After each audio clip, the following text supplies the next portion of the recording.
Версус со Горан Лалов. Версус на Канал 8, добро вечер. Во предлог буџетот за 2014 година, владата планира 140 милиони евра за аграрот. Колку тие ќе бидат доволни за подобрување на состојбите во оваа сфера? Вечерва во Версус со Ленче Николовска, председател на Комисијата за земјоделство, шумарство и водостопанство. 10 години се бави со темите во земјоделството, поранешен новинар во А1 телевизија. Добро вечер, добро дојдовте во емисијата. Благодарам за убавата најава. Благодарам на поканата. Господја Николовска, колку овие 140 милиони евра од предлог буџетот ќе ги подобрат состојбите во аграрот барем на краток рок? Вака, прво да расчистиме. 140 милиони евра владата ги најавува во предлог буџетот за 2014 година, но со оглед на фактот дека за 2013 нема исплатено ниту 1 евро, а исто беше донесен ланскиот буџет, да не спомнувам на каков начин, беа 130 милиони евра планирани, но до денеска немаат исплатено ниту денар. Се уште ја исплаќаат 2012 година, иако пак законски крајниот рок 30 јуни одамна измина. Што значи дека со овој буџет кој што сега го најавуваат помпезно дека ќе биде 140 милиони евра, тие ќе ја исплаќаат 2013 година. На овој начин на владата и фали цел еден земјоделски буџет. 2012 година, мислите? Значи вака, да појаснам. Субвенциите се исплаќаат, да речеме, за 2012 до 2013 30 јуни. Тие пари се уште не се исплатени, а 2013 пак нема ниту 1 евро исплатено до денеска, што значи дека тие 130 милиони евра кои што ги најавуваа за 2013, тие ќе ги исплаќаат со овој буџет за 2014. Фактички фали еден цел земјоделски буџет. Од тука не можеме да планираме на никаков ефект на овие субвенции, затоа што ако субвенциите не им ги дадете на земјоделците, тогаш кога им се најпотребни, на пример на сточарите после жетва за да си купат поевтина добиточна храна. Ако поледелците не добијат субвенции во септември пред да почне есенска сејдба, ако лозарите и овоштарите не добијат во февруари кога треба да почнат реколтата, тогаш тие пари го немаат оној ефект кој што би го имале кога парите најмногу им требаат. Затоа и ние во земјоделството субвенциите немаат развоен ефект. Само една споредба да ви кажам, 500 милиони евра, оваа влада вели дека досега има одвоено за земјоделците, а увозот на храна ни расте, површините се намалуваат, паѓа производството, се е тоа резултат прво на неправилната распределба и на ваквото доцнење на субвенциите. Зборуваме за импликациите, вие сте деновиве на терен, директно со земјоделците. Што велат тие, колку еве тоа што не ги добиле субвенциите навреме им попречило во нивното производство и дали може би забележавте дека субвенциите се исплатуваат селективно? Вака, веќе кажавте на најавата, повеќе од 10 години сум на терен. Можам и секогаш и во собрание знае и власта да споредува 2006 со 2012. Јас и во 2006 година одев и по селата и по фармите и ги следев проблематиките. Ако тогаш велевме дека треба да се спречи негативниот тренд во аграрот, сега е крајно време да се спречи опасност од губење на домашното производство. Значи состојбата е катастрофална на терен. Тоа што не им доцнат, што не ги добиваат навреме субвенциите, тоа што се уште имаат нерешен пласман, проблем имаат со наводнувањето, проблем имаат со откупувачите. Значи состојбата на терен е катастрофална. Еве и денеска имавме средба во село Грдовци. Тоа е случај со сите земјоделци, значи главно се жалат. Замислете ви, уште не е откупена пченицата, им стои не откупена, тоа значи дека тие сега немаат пари со што би почнале нова сејдба. Исто проблем со пласманот на оризот, исто проблем со наводнувањето. Ви тврдам, за жал, состојбата е полоша од 2006 година, а иронијата со 500 милиони евра да влезат во земјоделското производство, а вие да имате намалено производство и толку незадоволни земјоделци, стварно е во наводници успех на една влада, па особено што се декларираше како земјоделска. Веднаш се наметува прашањето каде се тие 500 милиони евра планирани за земјоделство? Тие пари обично ги добиваа земјоделците пред избори. Значи вака, не знам од кај да почнам, сета горчина што ја чувствувам за тоа колку ги злоупотребија земјоделците и колку ги искористи оваа влада, иако желбата беше да се подобри земјоделското производство. Значи, субвенциите, никој во државава, освен Ставревски, директорот на платежната агенција Тони Димовски и Груевски не знаат на кого се исплаќаат, колку пари и како се исплаќаат. Ние имавме една надзорна расправа во собранието, Комисијата за земјоделство ја имаше надзорната расправа, каде што покажавме дека стотици илјади евра отидоа за ореви што не постојат, за површини кои што оваа влада ги дава на нивни луѓе, па тие ги пријавуваат за субвенции, а од друга страна ги рентаат на други земјоделци, на оние вистинските земјоделци, и фактички парите голем дел завршија кај нивни луѓе без никакво производство, за жал и на штета на вистинските земјоделци. И она што најмногу го зборувам е дека субвенциите се државна мерка, а не партиска. Земјоделците не смеат да дозволат да ги уценува владата со нивните пари, бидејќи тоа се нивни пари на земјоделците, и дека тие треба да доаѓаат кај вистинските земјоделци. Мора да се направи една анализа и контрола каде се трошат овие стотици милиони евра. Има ли повикан некој кој што може да изврши контрола на парите кои што се предвидени за субвенции во земјоделството?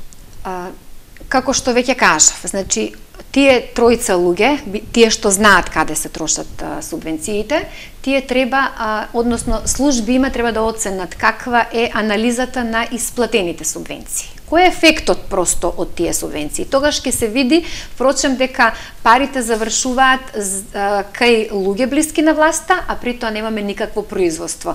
И за голема жал, земјоделците се уценети со нивните пари. Можете да замислите дека субвенциите се исплаќаат не недела пред избори, денот пред молкот се исплаќаат. Имаме случаи во последниве избори што беа. Има случаи во селата да одат со тие подвижни канцеларии, има Министерството за земјоделство, кои што беа наменети да им даваат совети агрономи на земјоделците. Истите тие се користеа за буквално корумпирање и купување на земјоделците. Оделе до таму да ги уценуваат дека ако не гласаат за ВМРО-ДПМН, дека ќе им ги укинат субвенциите, дури дека ќе им ги земат тракторите кои што им беа доделени со рурален развој 50-50, иако веќе некој од нив половина ги има исплатено. Значи, страшна корупција со овие буџетски средства и служат буквално само за да останат на власт. Да. Извозот во 2006 година изнесува 318 милиони евра, во 2012 зголеме на 479 милиони евра. Но истовреме увозот од 367 милиони евра во 2012 достигнал до 680. 80% е зголемен увозот, да, и пак ќе ја кажеме бројката од 500 милиони евра во аграрот.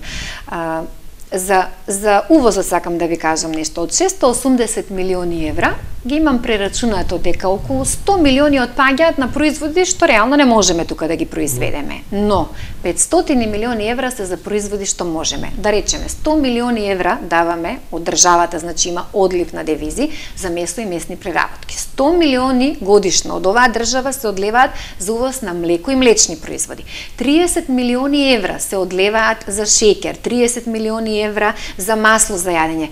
Пазете, се тоа производи што можеме да ги произведеме овде. Но за тоа треба една аграрна стратегија и крајно субвенционирањето, така прават другите држави што сакаат да имаат сериозна, што имаат сериозни влади и што сакаат да имаат развиен аграр. Значи, субвенционираат тоа што увезуваат, за да го намалат одливот на девизи, и ги субвенционираат извозно ориентираните гранки за да им донесат девизи. На тој начин се намалува и трговскиот дефицит. Но тоа секако е за една влада која што сака да има домашно производство, а не влада како на ВМРО-ДПМН, кој што ги користи земјоделците само за гласање и за да се бетонира нивната власт. Колку се квалитетни политиките во аграрот на земите од соседството, затоа што македонската економија е врзана со нив, со договорот за слободна трговија? Да, јас многу често, кога зборувам во собрание и во средбите со земјоделците, им давам споредби со земјоделците од Бугарија, од Словенија, од Србија, затоа што вака кога ќе го кажам нештото што е нормално за една држава, за нормална аграрна стратегија, изгледа за неверување, бидејќи ние знаеме кого имаме на власт. Значи, еве сега српските земјоделци, ќе ви ги дадам пример. До пред еден месец 90% имаа добиено субвенции за 2013. Значи, се враќам на разговорот од предмалку, 1 евро кај нас немаат добиено. Значи 90% ги имаат. Добија регрес на нафта за да може да почнат сега есенска сејба. Добија регрес на семе, добиваат регрес на ѓубрева. Значи државата им ги создава сите услови, просто земјоделецот само да произведе. Потоа учествува и во пласманот. Ми се чини дека ќе можеме и на таа тема да разговараме. Значи, ова сето го прави влада на една држава за земјоделците, а истите тие земјоделци на исти пазари се наоѓаат и македонските земјоделци. И сега, како може македонскиот земјоделец да биде конкурентен со нафта која што ќе биде 50% поскапа од нафтата на српскиот земјоделец или сите други репроматеријали? Од тука неконкурентноста на македонските производи. Да се надовразам на оно што го зборувавте, дека треба да се субвенционираат култури кои успеваат на ова поднебие. Една од нив е пченицата, за да не се доведеме во ситуација да вршиме интервентен увоз на пченица, колку тоа го загрозува домашното. Знаете како, за пченицата ние не можеме да бидеме конкурентни, еве со една Србија, приносите се високи, поднебието е такво. Можеме ли да ги задоволиме потребите на домашниот пазар? Зборуваме дека мора да имаме стратегија, дали пченицата за нас ќе биде првостратешка култура и дали треба да се субвенционира. Кога владата веќе одлучила со 100 евра, 150 евра да го субвенционира производството, мора да види што со родот. Значи годинава се покажа дека владата е изненадена од високиот род и нема решение на тоа. Ги остави така земјоделците. Верувајте, еве сега ми кажува дека се уште има пченица неоткупена. Тоа не смее да се случи. А затоа велам, земјоделството е тежок сектор. Тој мора да се следи. Мелничарите не го откупуваат производството, зошто? Да, тоа им одговара на владата. Они секогаш наоѓаат друг виновник. Демек сега не им одговара на мелничарите, тие се виновни зошто не се откупува пченицата. Морам да ви објасна, малку поширока е темата. Значи, ако владата учествува во преговори меѓу земјоделците, откупувачите и им налага на мелничарите да ја откупат по препорачана некоја цена 14-15 денари. Од друга страна, може кај нас да влезе ефтино брашно кое што апсолутно го руши пазарот на домашните мелничари. Последниве неколку години 5 или 20 мелнички капацитети имаат ставено клуч на врата, затоа што едноставно не издржале. Од оваа страна владата ги притиска да ја земат домашната пченица, која што е скапа, затоа што се скапи репроматеријалите, предходно кажав, нафта, ѓубре, семе, се едноставно на нашите земјоделци не им се исплати да ја продадат за 90 денари, а од друга страна влегува од увоз ефтино српско брашно и тука е дисбалансот на пазарот. Вистинско решение на една влада беше да изврши интервентен откуп на пченицата од поситните земјоделци, оние што не може да се снајдат на пазарот. Тоа беа околу 10.000 тони и ние апелиравме уште кога знаевме дека ќе има ваков проблем. Владата да ги прибереше тие 10.000 тони и да им ја платеше на земјоделците, немаше да дојде до ова. А верувајте дека сега дека уште повеќе површини ќе ни остануваат необработени токму поради овие причини.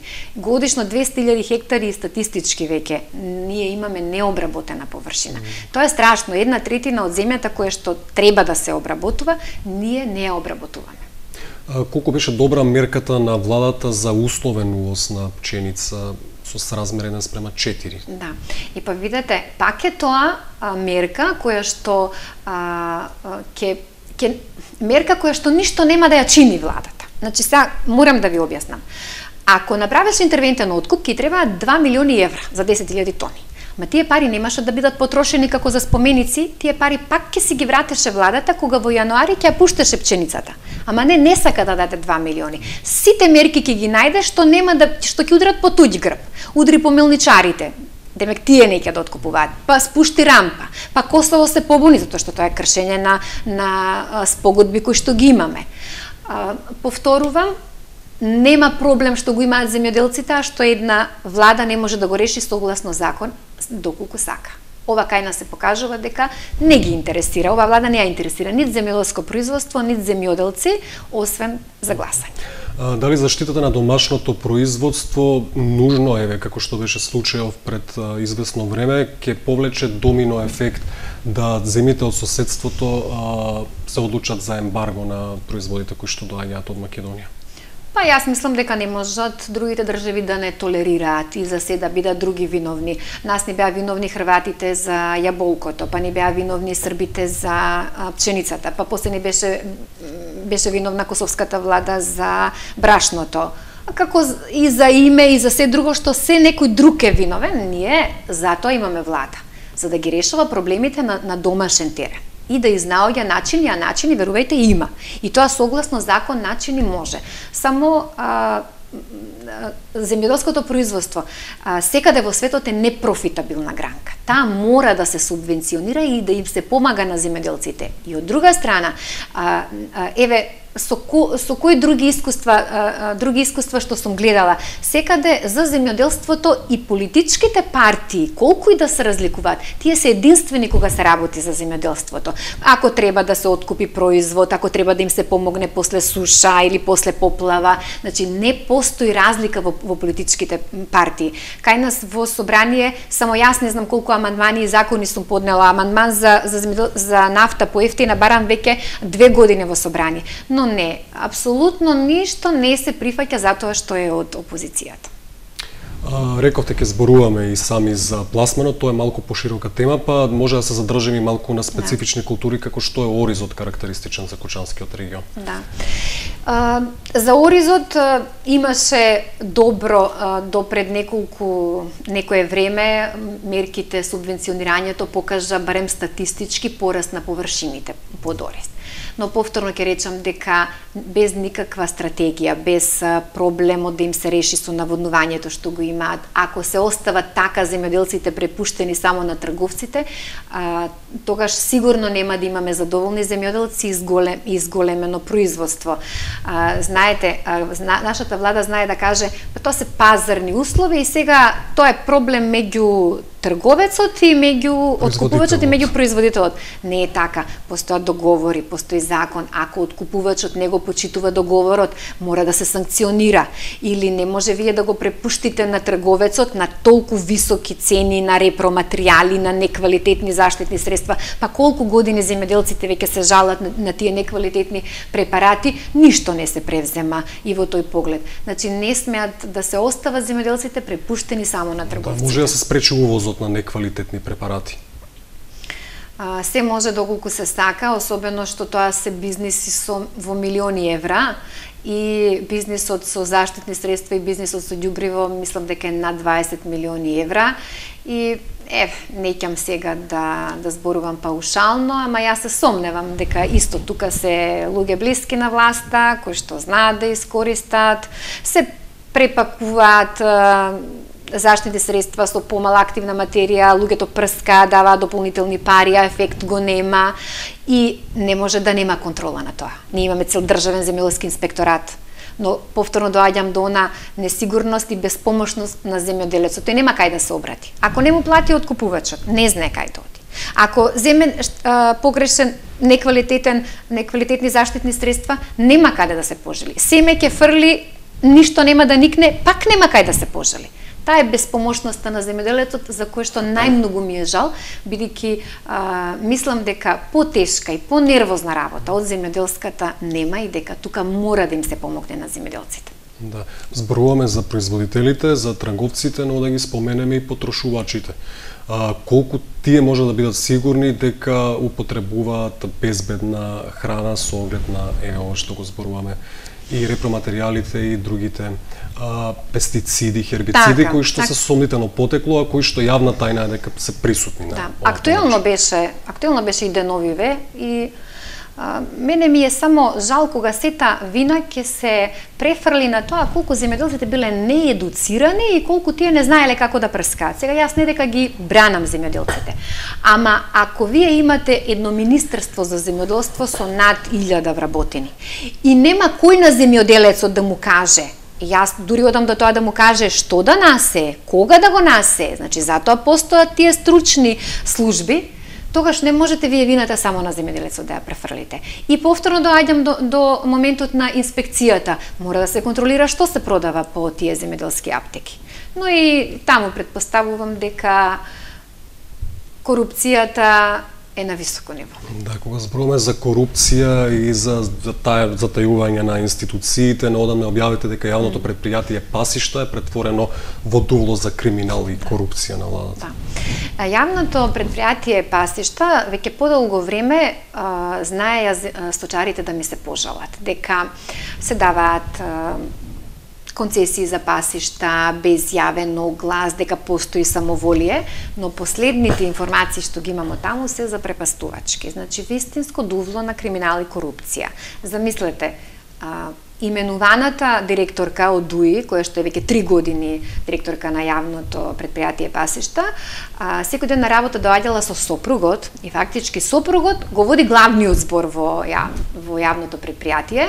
Значи, раскинувале договори, давале на други, без јавен оглас, така усно, просто оди користи го твое, и таквите неправди што ги правели малверзации доаѓало и до немили случаи, тепачки на одредени, затоа што еве имало пример во Тетовско, каде што сточар кој што редовно си плаќал и пашарина и дури имал дозвола и за градење на привремен објект, му го раскинува договорот и му го дава на друг. И сега нормално тој што знае дека е каде што е нанесена неправдата, се реагира, тоа се моменти, луѓето завршиле до болница.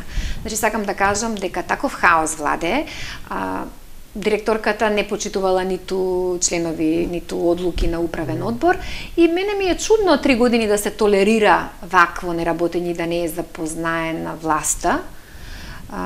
Така да очекувам дека таму треба нешто да се случи за подобрување на состојбата. Рековте дека владата се откажала од намерата за странски инвестиции во откупни центри, меѓутоа се фокусираше и посебно истакна една за неа значајна инвестиција, а тоа е на индискиот милиардер субрата Рој во Џумаилија. Какви се состојбите таму? Запознаени сте со тој капацитет многу поодамна. Да. Прво за откупните центри, малку иронично, значи, еве, кога и да слушнете дека некој инвеститор ќе инвестира во Македонија, прво што прави агроберза. Значи, јас 7 години до сега не знам кој се не кажа. Литванци градеа, холандјани, во наводници секако, значи никој не изгради агроберза. Дадоа на оглас 25 локации, не знам дали 2 има изградено. Значи, и ова е уште една од лагите, ама најслободно зборувам, од лагите на ВМРО-ДПМН кога се однесува за откупните центри. Ама последно мислам дека и врв во манипулација на граѓаните, ке кажам и во понижување на граѓаните, беше наводниот контроверзен инвеститор субрата Рој, на кого што, замислете, му дадоа 5000 хектари првокласна почва во Вчеполието. За овој случај не верувам дека некој верува дека ќе се реализира. За да ви дадам споредба што значат 20.000 крави, бидејќи субрата Рој најави дека ќе направи фабрика од 20.000, фарма од 20.000 крави.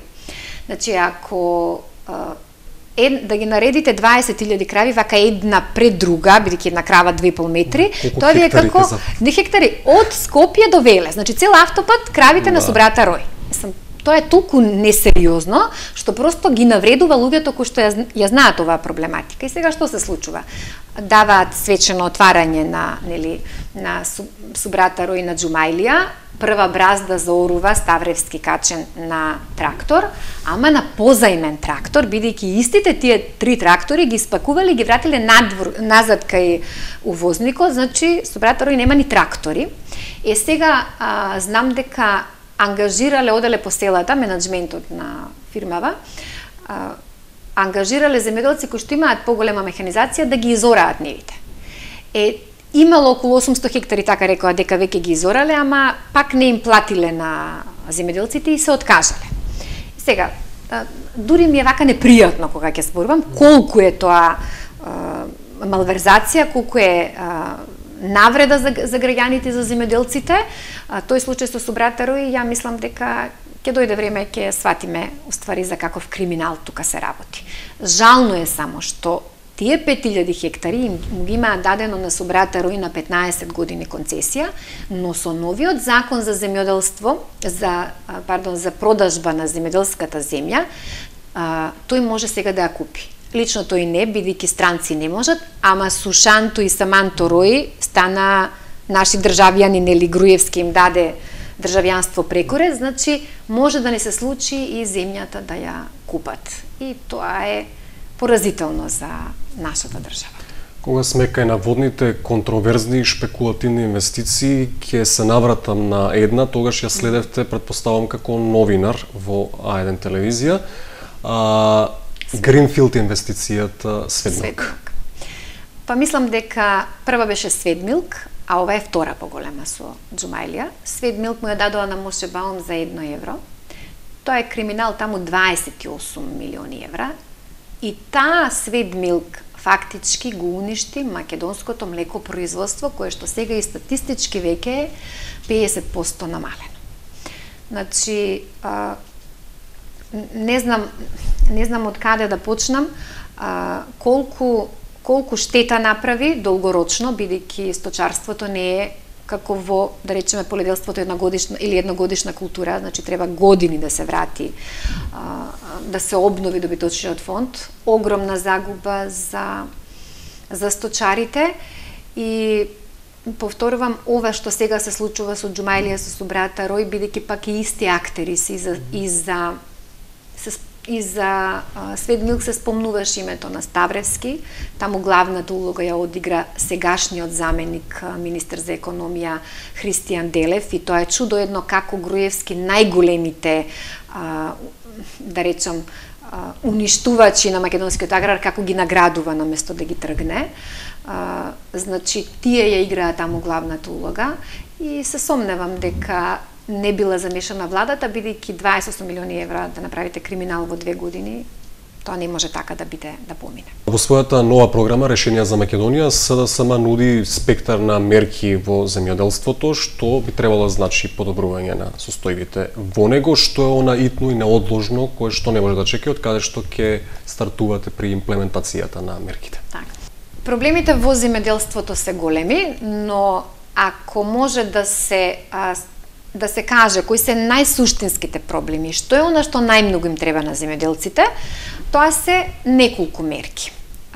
Прво и најосновно, земјоделците сакам да знаат дека субвенциите не се партиска мерка, тие се државна мерка и дека ќе ги имаат и тоа ќе ги добиваат навреме. И тука сакам малку да ги охрабрам, односно да не бидат толку поценети од актуелната власт, дека тие пари им ги даваат од джеб и дека тие зависат од државата. Напротив, тие пари се нивни заработени. Во буџетот на Република Македонија, агросекторот учествува со 200 милиони евра. Значи, што од нафтата од акциза и ДДВ, што од сите придонеси што ги плаќаат земјоделците, вработените во агросекторот, тие во буџетот внесуваат 200 милиони евра, а владата назад не им враќа ни 100 милиони евра. Значи, не сакам да бидат земјоделците скромни и да мислат дека тоа некој им дава милостина или па најмалку дека треба да ги оценува за нивните сопствени пари. Тие се нивни заработени пари. Втора мерка, и да имаат субвенции, ако имаат толку скапи репроматеријали, како нафта, како семе, како ѓубриво, тогаш пак нема да имаат конкурентно производство. Затоа втората важна мерка што ќе ја има новата влада ќе биде зелена нафта. Земјоделците ќе имаат 50% поевтина нафта. Исто така ќе имаат поевтини и други репроматеријали, семе, ѓубриво и заштитни средства. И секако ќе има поголема контрола за да може да бидат тие квалитетни. Трета работа, мора да има капитални инвестиции во земјоделството, за да може да рачунаме на развоен ефект на субвенциите. Значи, годишно ќе се одвојуваат најмалку по 10 милиони евра, кои што ќе бидат вложувани во системи за наводнување. Односно, може да биде директна субвенција до земјоделците, дали 30% од вредноста на системи за наводнување. Тоа се работи кои што зависат од регионот каде се наоѓаат, каде може да се копаат артерски бунари, каде некој друг начин на субвенционирање. Наводнувањето е многу важно, бидејќи тоа е најосновната агротехничка мерка. Без наводнување апсолутно не можете да рачунате на конкурентно земјоделско производство, а тука состојбата е катастрофална. Ако ние пред 20 години сме имале под систем за наводнување 120.000 хектари, а сега замислете имаме само 20 до 25.000 хектари, тоа само зборува колку овој систем не функционира. И колку е важно, пак само преку еден пример ќе дадам, кој што го кажуваат агробизнисмените, 10.000 хектари, да имаме подсистем за наводнување и насадено со пченка. А пченката е основна суровина за производство на добиточна храна и голем дел увезуваме, најголемиот дел го увезуваме, а од тоа пак не зависи цената на млеко, на месо, на јајца. Значи, 10.000 хектари да имаме под систем за наводнување пченка, ние ќе го намалиме, односно ќе го субституираме увозот на пченка. Тоа ќе значи поевтина добиточна храна и поголем развој на млекопроизводството и на овие други сточарски гранки. Исто така, многу е важно да им се помогне на земјоделците во пласманот. Еден од начините е да се изградат ладилници, односно откупни центри. Каков ќе биде моделот, за тоа може да се разговара, но во секој случај тие да бидат сигурни да не оставаат да бидат уценувани од страна на трговците, туку да има каде да го сместат родот и да чекаат евентуално подобра цена. Овде морам да напоменам дека не смеат земјоделците да се остават сами, без помошни на трговците, на откупувачите, како што е случајот со неплатено грозје 2 години, 3 години, како што имаме случај со неплатени пиперки во дури од Агрокор, да речеме, значи не сме да останат безпомошни, мора да има и да знаат каде да се пожалат и да има кој да им помогне. И генерално тоа се мерки кои што се главни за земјоделците, главните проблеми и една почетна инекција во аграрот за да може да застанат на здрави нозе. Се друго понатаму, програмата на СДСМ е обширна во делот на земјоделството, има предвидено мерки за сите земјоделски гранки, има и други позитивни мерки кои што ќе ги кажуваме во периодов што следува.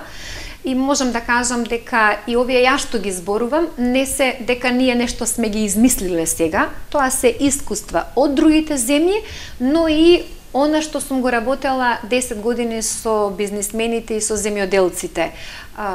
Тие најдобро ги знаат проблемите, тие ги живеат проблемите, а тие го знаат и решението. Само им е потребна влада која што навистина ќе се грижи и за земјоделците, но и за земјоделското производство како важна стопанска гранка за сите граѓани во оваа држава. Ви оставив подлого време за презентирање на дел од програмските определби, но ова беше и своевидно експертско излагање. Дали во таа влада која што споменавте претходно, Ленче Николовска се гледа и како министер на ресорот земјоделство, шумарство и водостопанство? Затоа што претходно имавте такви амбиции и бевте во комбинација. Знаете како, не мора да сте министер за да направите да биде добро. Не мора дури ни да сте во политика за да сакате да помогнете. Јас тоа го покажав од 2006 година. Не бев ни политичар, бев новинар, ама затоа толку имав проекти кои што ми беа успешни, дали беше тоа емисијата Фармер, дали беше емисијата Агросовет, емисии кои што придонесоа за поголем развој на земјоделците. Јас мислам дека и сигурна сум поточно дека А1 телевизија, јас, господинот Рамковски придонесовме земјоделското производство и земјоделците да ги ставиме на пиедесталот. За мене тоа е голема сатисфакција. Јас од 2006 година учам од земјоделците, заедно со нив и ги изнаоѓаме решенијата. Во тие емисии сме регрутирале многу нови земјоделци. Само знам дека 100 семејства почнаа да произведуваат јагоди. Сме работеле на предлог бизнис. Зборот ми е, не треба да сте политичар, па ни министер, ако сакате и ако имате желба и ако знаете да покажете како треба и да помогнете на еден сектор каков што е земјоделството. Ви благодарам за гостувањето на Версус. Ви благодарам на поканата.